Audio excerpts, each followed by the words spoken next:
Honestly, it would generally be interesting if Doomslayer was in the world of 40k, since I actually do like the idea of this like force of nature, this being that causes so much carnage and mayhem just existing in the world of 40k, being the one that actually, out of any groups, be able to cripple chaos in chaos, not like destroy it, because to me, I personally wouldn't want that.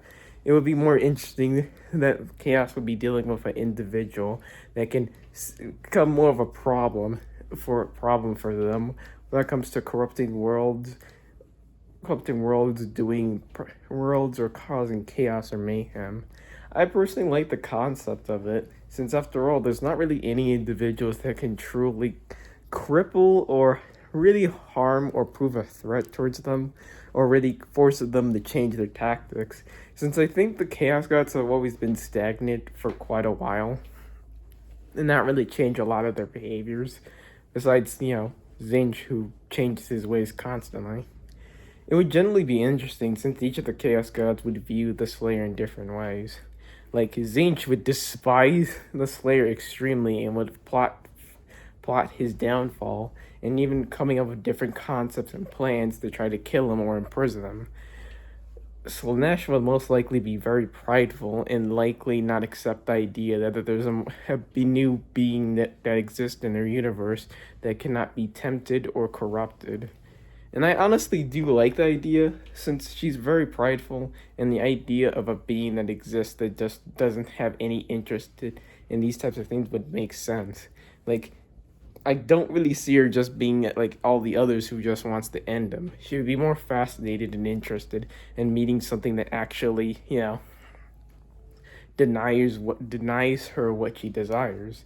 And I think there's never been a point where she's ever been rejected by anything, and that likely would be an interesting thing to see how she would feel and behave in the concept of it. Because I'm not sure any of the Chaos Gods experience certain things mortals have, like being rejected, the fearful of loss, or these types of things. Like, Nurgle would definitely be very fearful of this entity, likely being scared to send any of his children out, and being more cautious in this and that.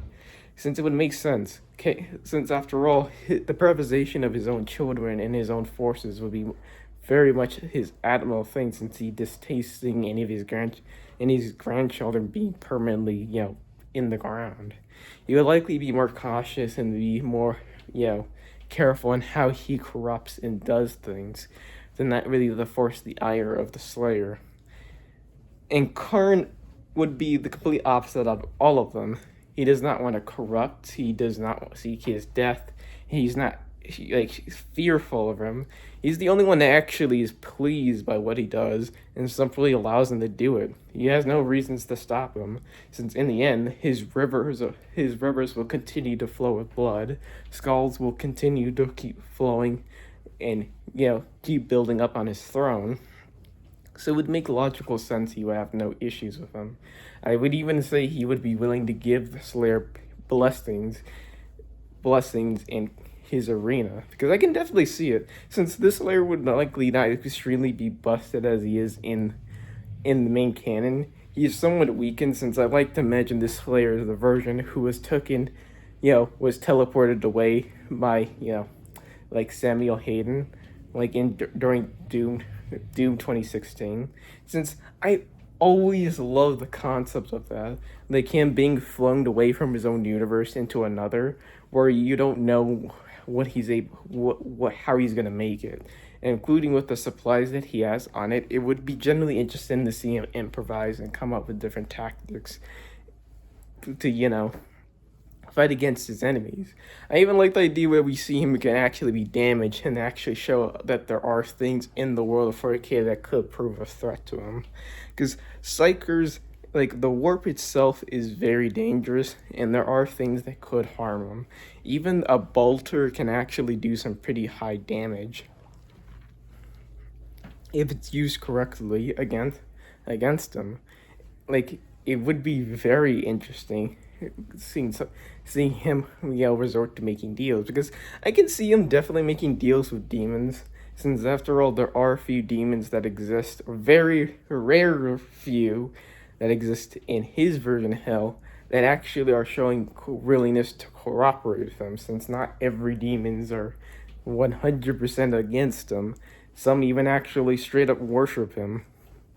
And I like the idea that he would be like somewhat making deals with Khan, in order, somewhat accepting the various blessings that he is given from Khan. But I like Korn, but I also love the idea that he has to earn it in bloody combat, and where he faces against various of orcs and demons in order to earn certain blessings. Because there are orcs that exist in his realm, mostly in his arena, and I can generally see him participating occasionally, while also improving his, keeping him, combat rating and all this, because he doesn't have, a training simulation in his Doom Fortress or anything like that. It would also be interesting as well, where he's viewed as a mythical legend in the world of 40k, where there's not a lot of beings that exist in a world that could truly confirm his existence. Only a few, like Gilliman, who is well aware of his existence since he noticed the drastic shift and change in Chaos's behaviors. Especially the Eldar, who would obviously notice the signs that something is off and changed. Something is off. And I can very much see different groups having interesting interpretation. Like orcs viewing the Slayer as some type of mythical, badass, mythical legendary orc that is so brutal that it's brutal that he makes the chaos god, Korn, cry in joy, or something of that. Because I can definitely see that, since after all, the way the Slayer looks like, and his green armor, his spikes, and all this, it would make a logical sense that a lot of these orcs would view him highly, especially since there's some similarities between him and the orcs. The Eldar would be vastly interested in his entity, and would likely try to, gain allies as they can to oppose the chaos, especially Sinesh. And I can generally see some interesting narratives you can be built upon that. The Imperium would have likely vast amounts of different myths and ideas for him. Some would view him as some type of salamander.